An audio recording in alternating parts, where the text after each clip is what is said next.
Hello students, welcome back to my channel. Last class में हमने accounting principles को पढ़ा था और आज हम सीखने वाले हैं अकाउंटिंग इक्वेशंस को।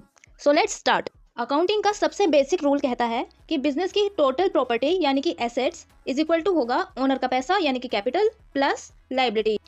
इसको कहते हैं अकाउंटिंग इक्वेशंस। सोचो मैंने एक शॉप स्टार्ट की और 50,000 उसमें लगाए, तो जब मैंने उसमें पैसे लगाए तो वो होगा कैपिटल यानी ओनर का पैसा जो कि है 50,000। फिर मैंने बैंक से लोन भी लिया 20,000। तो अब मुझे अपने बिजनेस की टोटल प्रॉपर्टी क्या है ये पता करना है। तो मैं क्या करूंगी, जो भी मेरे लाइबिलिटीज हैं यानी बैंक का लोन प्लस करूंगी ओनर का पैसा।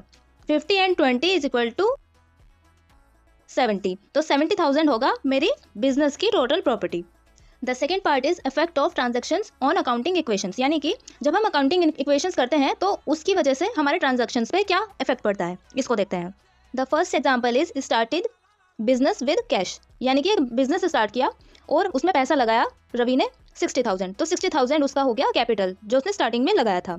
अब उसकी कोई भी लायबिलिटी नहीं है तो लायबिलिटी हो गई 0। अब उसे अपने टोटल एसेट्स का पता करना है, तो total assets is equal to होंगे जो उसका पैसा है कैपिटल 60,000 प्लस 0 लायबिलिटी। 60,000 में 0 प्लस होगा तो 60,000 ही आएगा, यानी कि उसका कोई लायबिलिटी नहीं थी अभी तक, तो जो उसका कैपिटल था वही उसका एसेट्स हो जाएगा। अब सेकेंड एग्जाम्पल लेते हैं। परचेज गुड्स फॉर कैश 10,000, यानी कि उसने मतलब रवि ने गुड्स परचेज किए कैश में।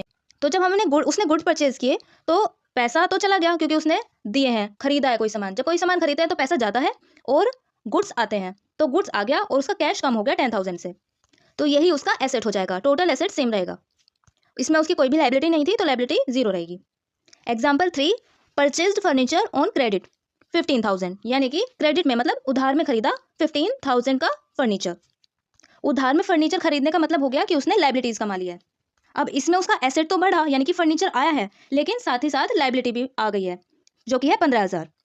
अब उसकी ये इक्वेशन बैलेंस्ड रहेगी, यानी जितने का एसेट है उतनी की उसकी लायबिलिटी हो गई है, तो ये दोनों बराबर रहेंगे यानी बैलेंस्ड वे में रहेंगे।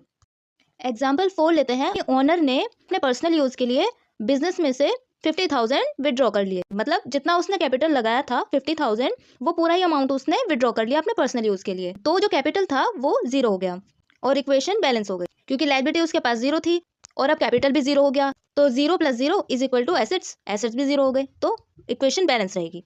तो एक बार दोबारा से देख लेते हैं। फर्स्ट इज अकाउंटिंग इक्वेशन जो है asset is equal to capital plus liability. Second is हर ट्रांजैक्शन में इक्वेशन बैलेंस रहती है।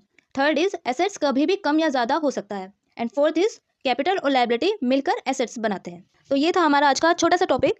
आई होप आपको समझ आया होगा। तब तक के लिए please like and subscribe my channel and thank you for watching.